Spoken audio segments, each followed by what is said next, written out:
health agency, which includes DHS, DMH, and public health. And so I know he's eager to speak with you, so without further ado, Mitch. Hey, good morning, everyone. Thanks for inviting me to your meeting. I had a chance to read the minutes of the focus groups that you had around the integration, and I thank you for that. What I took away from that message was that people understood the benefits, the potential benefits of integration, but we're also unsure of a lot of the details, felt they didn't really know how this would, work out as we were going forward, that people had doubts, people had concerns, but what I read and what I appreciated was also an openness in the comments, an openness to hearing more, an openness to discussing it, an openness to thinking about how integrating health services, mental health, and public health could make a difference. So thank you for that. In terms of the agency itself, we have been in existence as an agency for about 10 months. I refer to us still as a virtual agency because we don't really have any separate budget or any separate staff. Everything is the value that comes from the three departments working together on single issues. So we've been together 10 months. I've been the agency director for 8 months. I'm always very clear to people that the agency can't possibly solve all of the challenges that an incredible number of smart people, including all of you, have been working on for decades, right? The agency is just a different way of working together in hopes that we will be more successful. But nonetheless, I think for the short amount of time, some amazing things have happened. And my own belief about progress is that progress can be like a snowball. So that if you have the right idea and you begin to pick up speed and momentum, it gets bigger and bigger, and so that the early successes can in fact bode for future successes. So what I see as the major successes so far, the program in the jail that helps people who have misdemeanors but are incompetent to stand trial. They are a group of people who I think represents what the agency can do. What the agency can do, which is different than the three departments, is the agency can focus the effort of the three departments on the same person at the same time. The way you would write an interdisciplinary plan to help somebody, or the way you would plan a trip where you would figure out the different things that you would need on the way.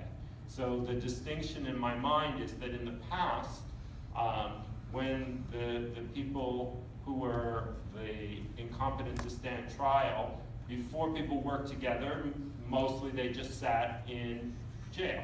And that doesn't mean that mental health clinicians didn't do their very best to restore them. They did. It didn't mean that there weren't other services outside the jail. There were, but nobody put it all together and said, okay, for this one person who is sitting in front of us, what would they need to leave the jail? And it won't surprise you that what they need is the services of all three departments in most cases. They all need some form of mental health treatment as defined by their condition. In most cases, that has been having an FSP spot or going to a residential treatment facility. Many of them have needed substance treatment, which is done through the Department of Public Health in order for them to be able to successfully leave. And many of them have needed either housing or recoup services, which have been provided through the Department of Health Services. And so with each one, that's the method. What does this person need in order to be able to leave? And do we have it available, or can we get it through one of the three departments? departments. And so far, within the last year, 180 people falling into this category have left the jail for community restoration. And that has never happened before. So, to me, while it's just one small group, it's proof of concept. It's proof that together we're stronger and can do things. I'm not going to go through all of the examples. Maybe I'm going to leave lots of time for us to talk together back and forth. I want to hear your ideas, but I'll mention a few highlights. The fact that in responding in East LA to the Exide crisis, we sent out a team that included public health, that included health services, actually from my home clinic, Roybal in East LA, to do the medical services, and we sent out mental health clinicians, promotoras, to take care of the different issues that the people faced. On very practical issues, Robin and I this week are working on a critical program that lost its lease. We need a new place to do it. Robin's staff is looking for a new place, but I asked my staff at one of the hospitals to figure out what are the available spaces. I asked our university partner what are the available spaces, and Robin and her team will go out next week and look at all of these different spaces and try to figure out which is the right one. And my view is it's no more her problem than my problem, no more my problem than her problem. The issue is we need this facility, we need it near the place. We together should pool our resources to figure out how to do it. Mental health is sending us e-consults for patients who are, for consumers who are needing physical health services. We are sending mental health e-consults when we're seeing people who have mental health issues. Public health now has the availability for sending e-consults to the various departments. We have come up with a single consent so that we can make it easier for patients to consent to get services in the 3 departments, so they don't have to do a separate consent each time. We're figuring out how to bring public health onto the same computer system. It will be a while before we can do the same with mental health because of some of the unusual billing features that are required by the state. But that's okay. We don't have to do everything at once. We don't have to, we're not going to solve all of the problems at once. But the point is we're there together trying to solve them. I want to mention a few of the things that I've learned about mental health, which all of you are experts on. So some of these things may have been obvious to you, but they weren't so obvious to me, but they're things that I hope to work with all of you on in the next several years, along with Robin and her staff. My view is that if you look, and I'm definitely a sort of a big picture guy. I try to look at systems from, big picture, what do we need before trying to get into the weeds of fixing small things. When I look at the mental health system in Los Angeles as a whole, what I see is amazing services at what I'll call, for lack of a better word, the 2 ends of the intensity spectrum. That is, I see amazing outreach and peer support services, recovery, wellness services, services that are delivered for keeping people in the community, keeping them engaged, improving their mental health and well-being. And I see hospital-based services, IMD-based services, things that are very on the far end. We have some examples of things in the middle. I would consider FSP programs in the middle, but closer to the outreach type services, the recovery type services. We have a small amount of residential. We have now a small amount of urgent care facilities. But I think that we could do a lot better if we had more in the middle. And in particular, what I'm thinking of is the success of the urgent cares. Before we had the mental health urgent cares, people in crisis were brought to the psychiatric emergency services.